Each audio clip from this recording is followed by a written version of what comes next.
thing, probably one of the hardest things to look at in the book of Acts. The hard truth that things don't always go perfectly and easily. It's easy sometimes to look at the people in the Bible and think, man, they didn't have any problems, and I got all these problems, so how can I possibly relate to them? You know, how can I possibly, they're unreally perfect, and I'm not. Well, that's partly because of the assumptions that we turn to when we look in the Bible. They aren't perfect. There's one perfect dude in there, one guy who gets it all right. Other than that, the rest of them are a mess. And this morning we look at the kind of messiness that if Luke were a less honest writer, he probably just would have left this out. But he can't. But before I go there, I want to start with my childhood. I think I own, or have owned at one time, every single one of those books. They're not deep theology. That's Stephen King. When I was a kid, when I was like 9 years old, I was reading Stephen King. I lived in a world that was terrifying. It really did. My dad was mentally ill, and because of that, danger was all around all the time. And for some reason, the thing that attracted me to help me deal with that danger was scary stories. Because the thing about a scary story is I could read it and then I could put it down and I could walk away from it. Unlike the mess in my house, I couldn't walk away from that. But I could walk away from those. And they confronted me with death and danger. And I look back at it and I think, Mom, how could you let me read? I was 9. What were you thinking? But it actually was really helpful to me, believe it or not. But I want to actually look this morning at one book that I haven't read. And that's this one. Has anybody read this book? We got one over. It's a good book. So at least this is a book about time travel. It's called 11/22/63. And anybody know the important thing that happened on that date? Yeah, Kennedy was killed. And so in 2011, this dude discovers a portal that will take you back in time and to 1958. It always takes you back to some date in 1958. And no matter how long you spend there, only 2 minutes pass here. And a guy gets in his head, and it's actually a couple of guys, to make it their mission to change this. So that this won't happen, to stop the assassination of JFK. And it has some really messy results. You know, they're having to go, I got to fix what I fixed. And it's wonderful time paradox book. But I really want to read it, and someday I'll have time. But maybe I find the portal. I can go back to 1958, and I can read this and all those other books I want to read too, and it'll just take me 2 minutes. But I put it in front of me because I wanted to ask, if you could go back, what would you change? What if it wasn't 1958? What if it was to some moment in your own life? What if you could pick the moment? Would you go back and give yourself some advice? Say, don't do that. Don't say those words. If you could time travel and jump back there and say, I'm going to fix this. This is a mess, and I need to get this right. Would you do it? I suspect I might jump back several times. I can think of several dumb things that I have said that I would really like to be able to take back. But what would you do if you could change the past? I mean, what would you unsay? You know, the kind of thing that makes you end up sitting on opposite sides of the couch. I can't help think that they're in the waiting room of a therapist's office. I mean, look at those guys. What would you take back if you could? Have you ever been in this place where you wish you could take something back? Or you wish somebody else would take something back?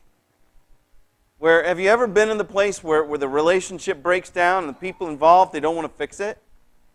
They aren't willing to do the hard work that it's going to take to fix it? And so you come here again and again and you know there's a grudge in the room? You know there's trouble? You wish you could fix things like that? I've never had the grudge sit around for a really long period of time, and after I finally maybe did something about it, or maybe time did something about it, and that person I had that grudge against, they died, I never looked back at that grudge as a good use of time. Did you? I've never looked back at my bad behavior and said, man, I wish I could do a little bit more of that. Sometimes we live in a church torn up, don't we? And it really hurts because this ought to be the place where things really get worked out. Things get worked through. People tell the truth. That we have honesty and love and it holds us together. But sometimes the fellowship fails and the table breaks. By the table, I mean that one. You know, because we come together and we eat from this table together. And have you ever been at that point where you're eating from this table while you're estranged from the person on the other side of the room? Where you've got anger boiling in your heart, and you're mad, and you're upset. You don't even want to come here. And you hold on to that while you sit down here. And it just fractures. Have you been there? It's so hard. Why are we looking at this? Well, we're looking at this because this is what shows up in Acts 15 at the end of Acts 15. A time when the table broke, when the fellowship broke down and things didn't go well and easily. It's interesting that the big accomplishment of the Jerusalem Council, the thing that we looked at last week, the big accomplishment was to keep the people in the various churches together around the table. To keep them unified together. The thing that brought them there was an argument about salvation. How does salvation happen? You know, and there was this big argument, and what was being threatened was that if these folks got their way and these folks continued to do their way, you're going to end up with two Christianities. You're going to end up with a Christianity that is you come to Jesus through Moses, no matter who you are. You can't have Jesus without the law of Moses. And if these people get their way at the same time, then you're going to get a Christianity that you've got a bunch of people that don't see Moses as a salvation issue at all. They don't see any connection between Moses and salvation. They just want Jesus. And so you've got that argument over salvation and how it works. And they sat there and they hammered that thing out. And the reason that they did is they knew that if they allowed that to fester and grow up, it would divide the table. You'd have two churches that wouldn't do anything together with each other. They wouldn't love each other, but they'd both have the table in it, and you'd have a broken table. And so they work hard, and the thing that they have to do is keep them unified because this table makes a difference. Or at least it ought to. If we come to this table, then we're committing to live the life of this table, which means forgiveness and reconciliation and blessing your enemies and not cursing and working out trouble and being committed not to just sit back and let it fester and become ugly and bad. That's what this table means. Because, and so they send out this letter. After they've worked through that, they realize, okay, well then, how are Gentile people who are going to still kind of be Gentile? They're not going to be keeping kosher in their homes because they're not following the law of Moses as a means of salvation. So what happens when they come to worship? Because the early church would eat when it worshiped. You know, how are they going to be able to sit together around a common table if you've got people not following the law of Moses and people who are following the law of Moses? Well, what you've got here, 3 out of the 4 things right there, are kosher food laws. Don't eat blood. Actually, 2 of them are straight kosher. Don't eat blood and don't eat strangled things because the blood's still in it and the life is in the blood. So you don't do those things. And if you brought that to church for the potluck, you're going to hurt your Jewish friends. Don't do that. And also meat sacrificed to idols. That's a Jewish sensibilities thing. I don't eat that because that might involve me in the worship of that God, and I don't want to do that. So don't hurt your Jewish brothers, Gentiles. Don't do it. And also, don't be immoral because, and again, that's part of their worship. If you're a pagan, sexual immorality is part of the worship package. And they're saying, not here. Don't do that. The whole thrust of that whole letter is not weird laws. It's keeping people able to eat together so that they can spend time together in a unified relationship. Eat whatever you want at home. When you come here, don't bring this stuff here. because it will break down the relationship.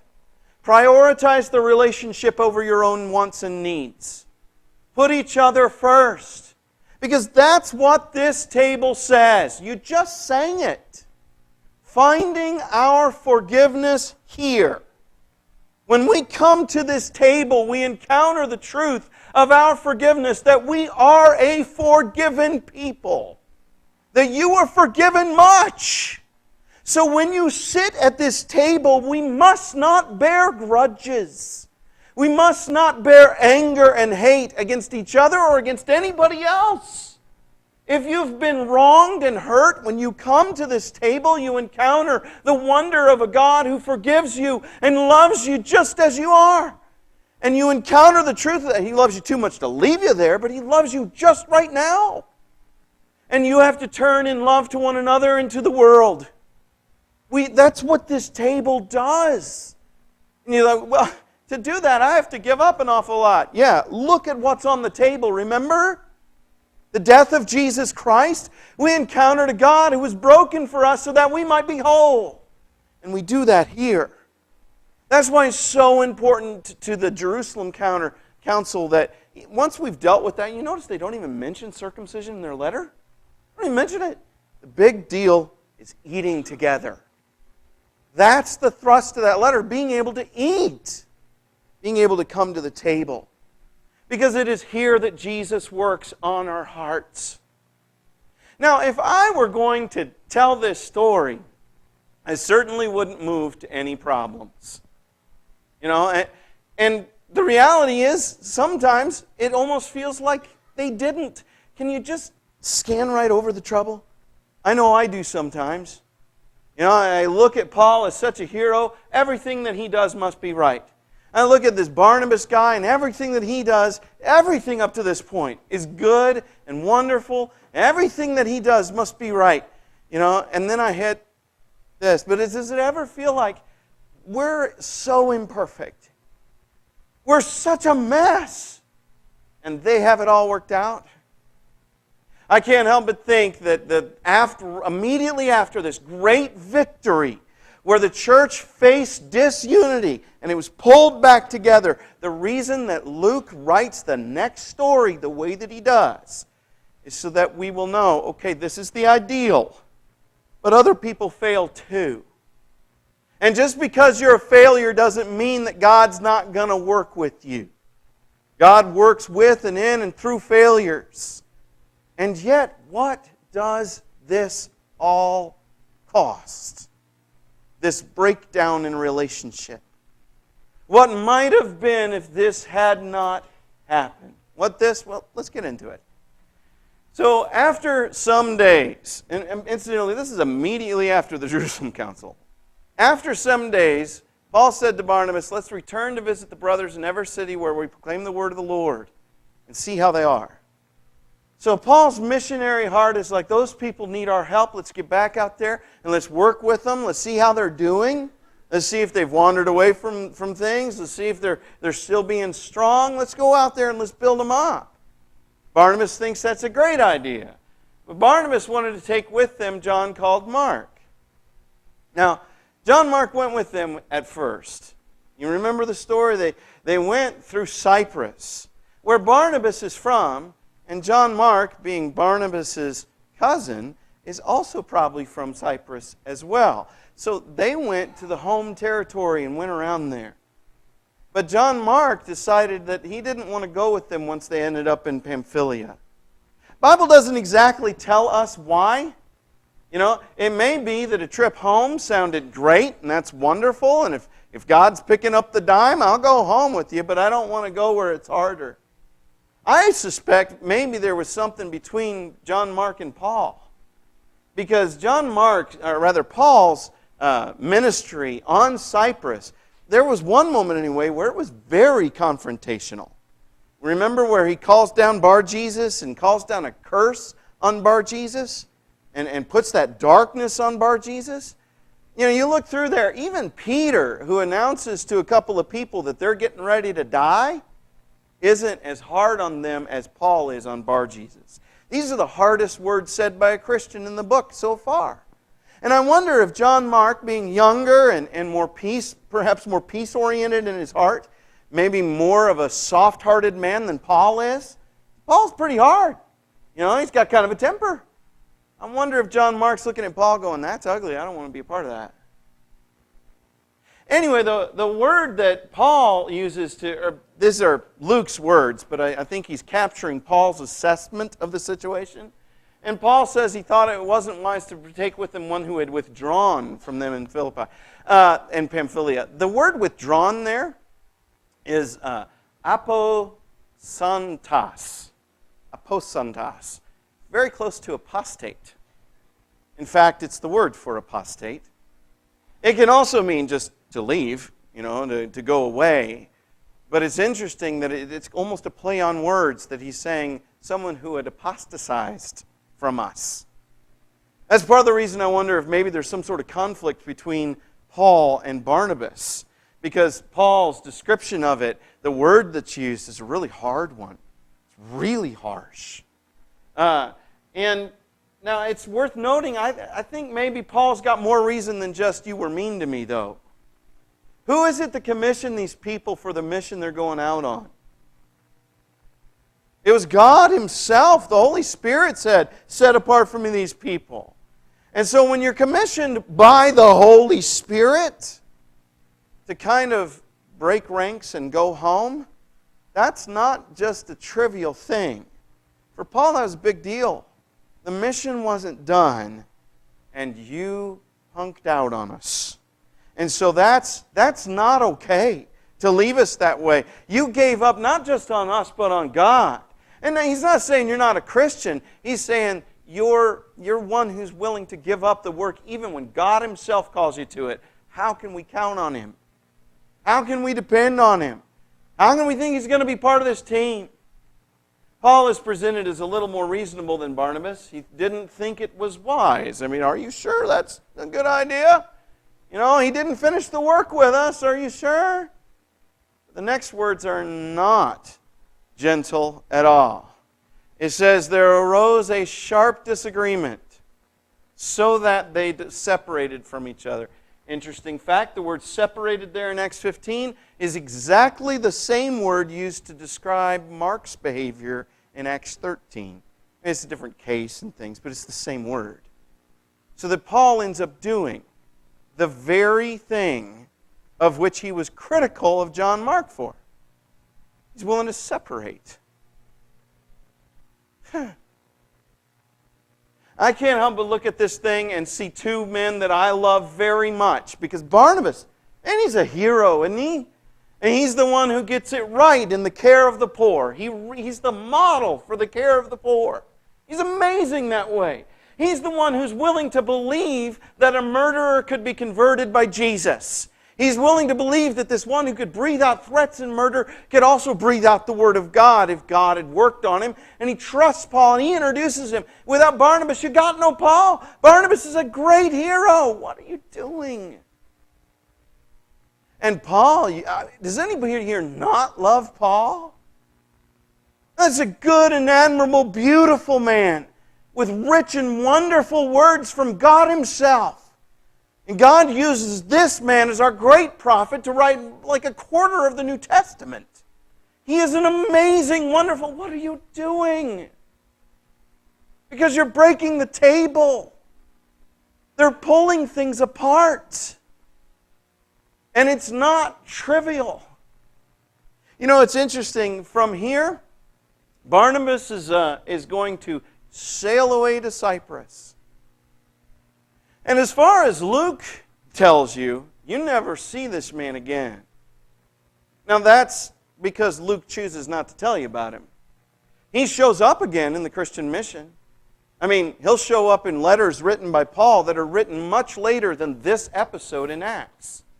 And they haven't made it to Corinth yet, but he's in the Corinthian correspondence as a fellow worker.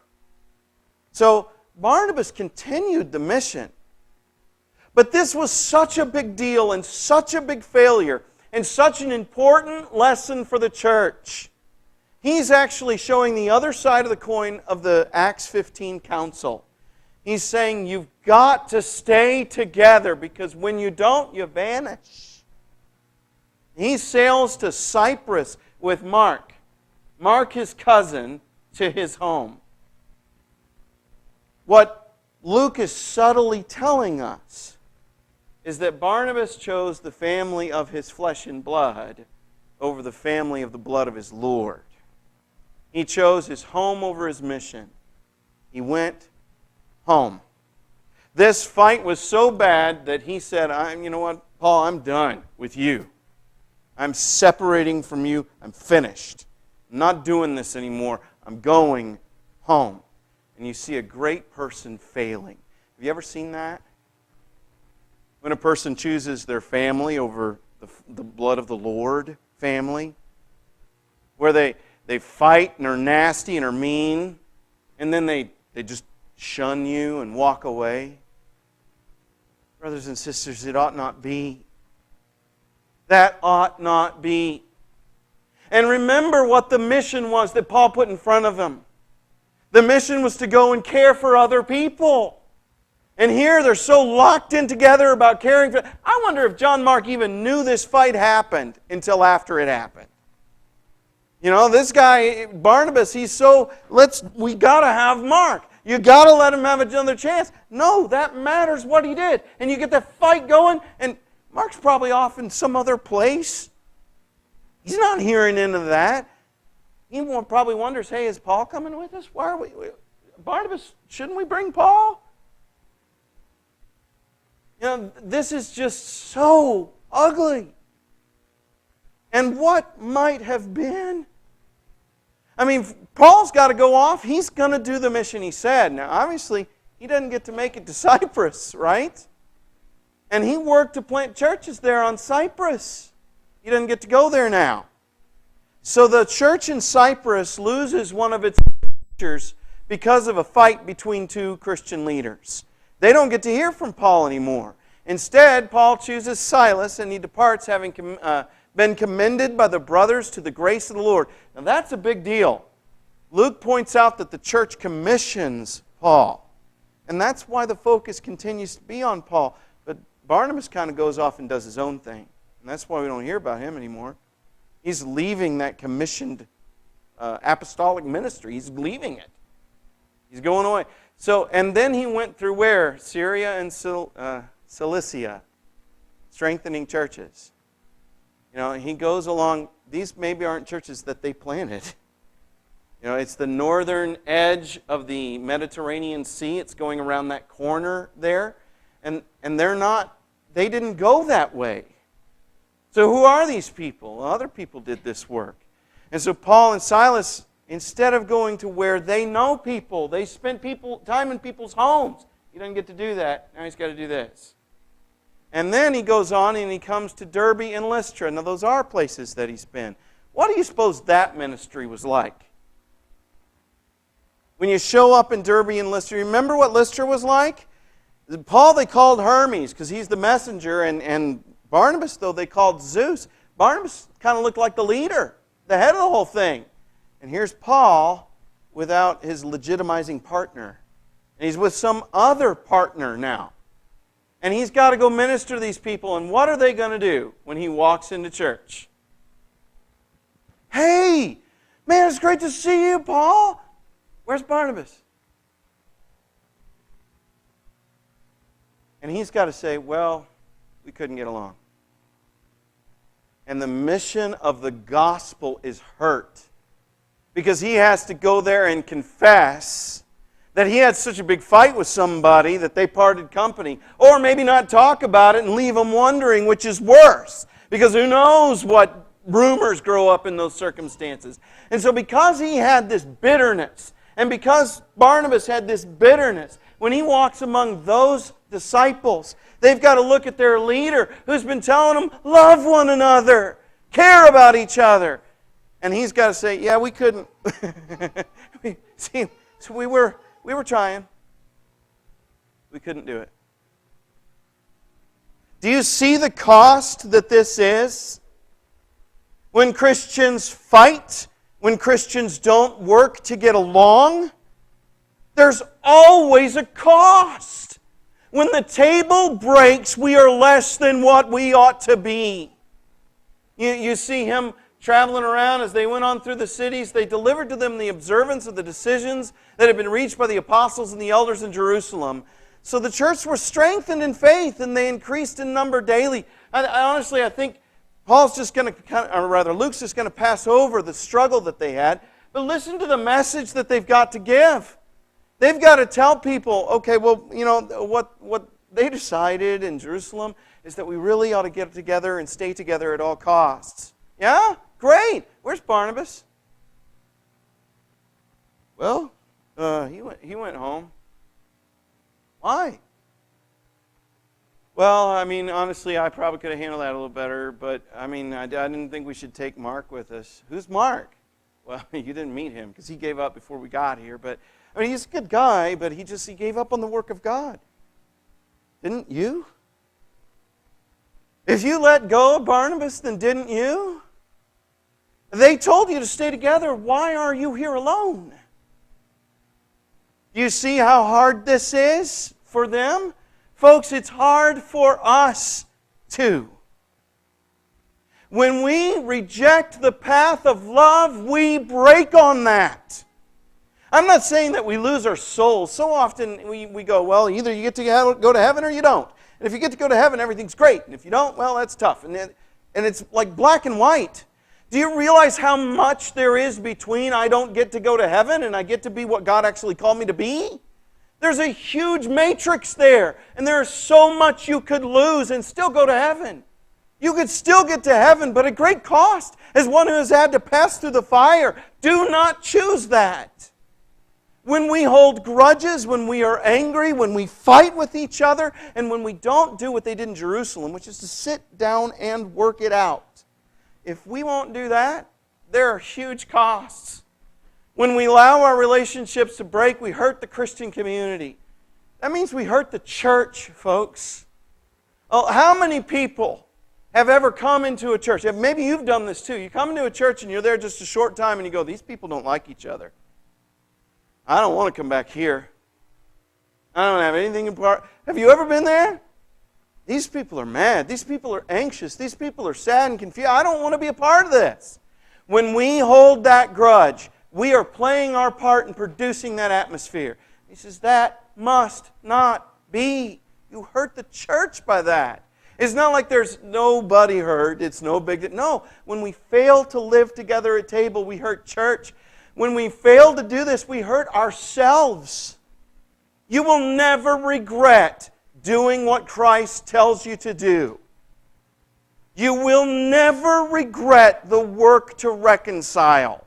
You regret it before you do it, because you look at it and go, I don't want to do that. I'm going to lose. It's going to be hard. No matter what I do, I'll be wrong. I'm wrong because I held this grudge for as long as I don't want to do that. The minute you start doing what Christ said, it's humiliating, it's embarrassing, it's shameful, and it's holy. And you feel the holiness of your obedience. And you know you're doing the right thing, but until you do, you hurt yourself. Barnabas hurt himself so bad, Luke thought, I can't talk about him anymore. And he's done such great things, but this is such a big deal that I can't hold him up as a hero after this point. That's how badly he was hurt. Don't do this to yourselves. I've already mentioned this, but we hurt the mission of God. Now, in a sense, we don't, because you can't. God is bigger than you. God is stronger than you. And He will get His work done somehow. If He wants it done, it's going to get done. But you hurt your participation in it. You hurt your ability to carry it forward. You end up in an embarrassed, shamed place where people are saying, where's Barnabas?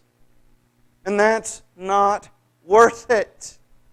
You become the player who makes it so the person who comes in among us goes, do I ever want to come back here? I don't know. I don't know. That hurts the mission of God. Sin among us, anger, bitterness, fights, they hurt us. We are made to be together at table. We were called to be together at table. And frankly, this is better than going back in time. Because you can't. As much as we might like to prevent the JFK assassination in our own life, as much as we might like to go and take a word back, we can't, but we can move forward. And every time we come to the table, we receive the invitation to move forward again. To move forward in peace and love, to let grudges die, to set down hate and anger and meanness of spirit, and to welcome again, to open wide our hearts to one another. Every time we come to the table, the broken Christ leads us to unbrokenness. He helps us to overcome everything that's a mess inside of us. This is the great power of the table of Jesus Christ. This is the great power of Christ Jesus Himself to overcome all estrangements and to help people who by nature might lean towards anger or bitterness or brokenness because we are fallen, to overcome all of that and help us to be people who are like Him, people who love. When we do that, great things happen. Now, even when we fail, this great King can succeed. Paul is an example of that. He goes out there and what happens? The church gets stronger, right? Even though he's got all that embarrassment to have to work his way through in Lystra and Derbe, he's got all that shame of not having Barnabas with him, even though that's all true, still God does His good thing. But Paul had to pay a cost. And he'll never have what might have been if he had been obedient.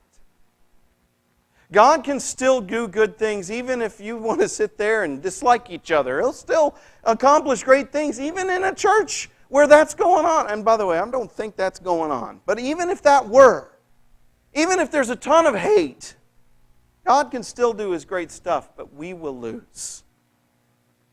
When we choose that, there's always a cost to pay. And the great thing is that Christ Jesus has paid the ultimate cost. And in paying it, He has made it possible for us to make right what's wrong. He can do that for us.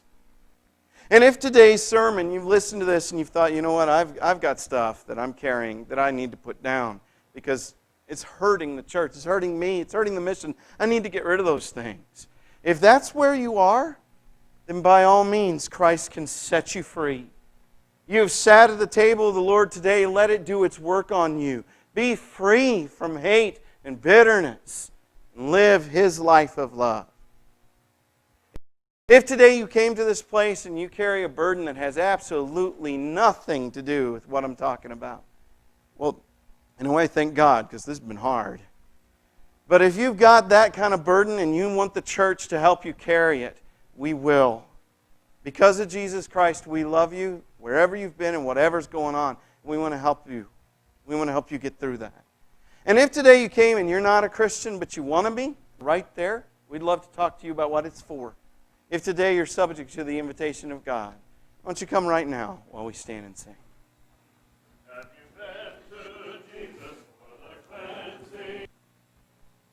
Washed in the blood of the Lamb, are you fully trusting in His grace this hour? Are you washed in the blood of the Lamb? Are you washed in the blood, in the soul-cleansing blood of the Lamb? Are your garments spotless, are they white? Are you washed in the blood of the Lamb? Are you walking daily by the Savior's side? Are you washed in the blood of the Lamb? Do you rest each moment in the crucified? Are you washed in the blood of the Lamb? Are you washed in the